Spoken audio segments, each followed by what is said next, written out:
नमः सिद्धेभ्यः।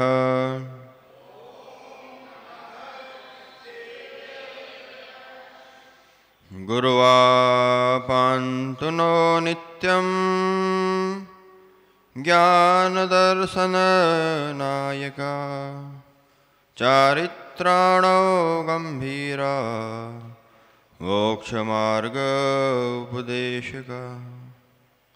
ळमो अरिहन्ताणं ळमो सिद्धाणं नमो आयरीयाणं ळमो वज्झायाणं ळमो लोये सव्वसाहुणम्। 1008 श्री आदिनाथ भगवान की, 1008 श्री शांतिनाथ भगवान की, 1008 महावीर भगवान की। संत आचार्य भगवंत श्री 108 आध्यात्मिक योगी विशुद्ध सागर जी गुरुदेव की, मुनिश्री प्रशम सागर जी महाराज की।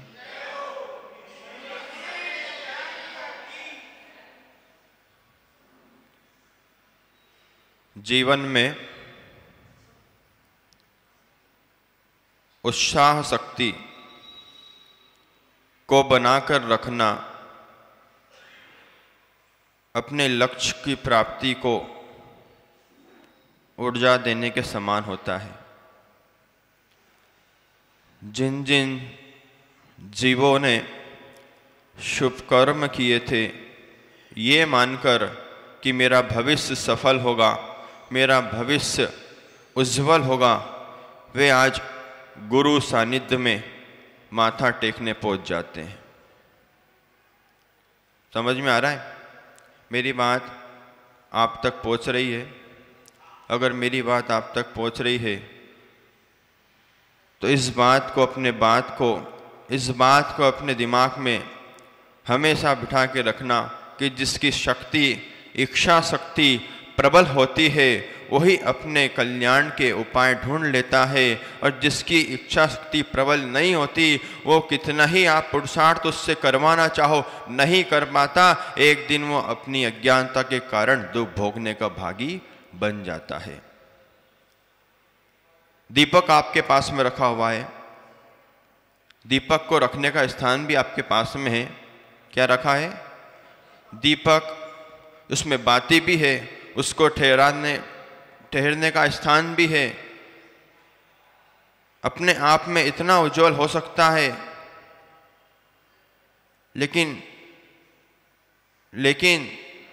उसको किस चीज की आवश्यकता है? बिना अग्नि के वो प्रकाश नहीं दे सकता। दे सकता है? बिना अग्नि के, अभी आपने दीप प्रज्वलन किया, आपने अग्नि भी दीपक को दे दी, ज्वाला के द्वारा उसको आपने प्रज्वलित कर दिया, लेकिन जिनके सामने प्रज्वलित किया एक बार उनका आचरण अपने अनकॉन्शियस माइंड में उतर जाए तो मैं कहता हूं कोई भी ऐसा व्यक्ति नहीं बचेगा जो आचार्य भगवंतों को जैसा चारित्र नहीं अपना सकता। एक बार अपने दिमाग में ये बात बैठ जाए कि मैं भी ऐसा ही पुरुषार्थ कर सकता हूं। क्या आप जानते हैं आचार्य विमल सागर जी महाराज साहब का नाम सुना है? सुना है? दादा गुरु का नाम सुना है? देखा भी है। राजस्थान वालों ने तो आचार्य विमल सागर जी, आचार्य महावीर कीर्ति जी, आचार्य सन्मति सागर जी, आचार्य शांति सागर जी से आचार्य भगवंतों का चातुर्मास कराया है, तो क्यों नहीं देखा होगा? निवाई वाले आए वो तो यहाँ तक कहते हैं कि चतुर्मास तक आचार्य भगवंतों के हुए हैं। उसमें आचार्य विमल सागर जी की बात हमेशा ध्यान रखना निवाई वालों और उदयपुर वालों कि उनके अंदर जो इच्छा शक्ति थी उस इच्छा शक्ति को अपना प्रेरणा बना लो, अपना साध्य बना लो, अपना लक्ष्य बना लो। अशोक भैया, उनकी जब नेमी चंद्र उनका नाम था, क्या नाम था? नेमी चंद्र उनका नाम था। श्रावक अवस्था में उन्होंने एक बार इस बात को ठान लिया कि मैं साइकिल से सम्मेद शिखर जी की यात्रा करूंगा। क्या ठान लिया? अरे ठान लो तो ये घर आंगन कृष्ण सुदामा का घर आंगन बन जाए, और स्वच्छ भारत में यदि हर व्यक्ति का मन साफ हो जाए तो घर आंगन तीर्थों से कम नहीं कहलाएगा। ऐसा ही हुआ जब पंडित नेमीचंद जी ने ठान लिया, कौन थे पंडित नेमीचंद जी? भविष्य के आचार्य विमल सागर जो हुए, उन्होंने ठान लिया कि मैं सम्मेद शिखर जी से की यात्रा साइकिल से करूँगा। लेकिन जिसका कुछ अच्छा होने वाला होता है ना, तो थोड़ा सा एक बार बुरा जरूर होता है। आप मोक्ष मार्ग पे यात्रा पर निकलोगे तो कई परिचय सहना पड़ेंगे, शारीरिक कष्ट भी आएंगे, दुख दारुण से सामना करना पड़ेगा। लेकिन मैं कहता हूं गुरु आज्ञा से और गुरु के आशीर्वाद से और प्रभु की कृपा से, प्रभु के नाम स्मरण में इतनी शक्ति होती है कि अरहंत नाम जपते रहो, सारे कष्ट शांत पड़ जाते हैं।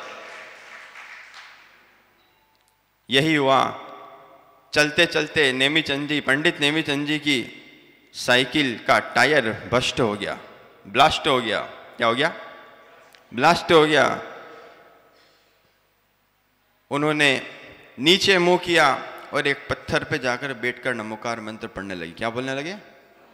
ळमो अरिहंताड़म, ळमो सिद्धाड़म, ळमो आयेरियाड़म, ळमो ओवझायाड़म, ळमो लोवे सव।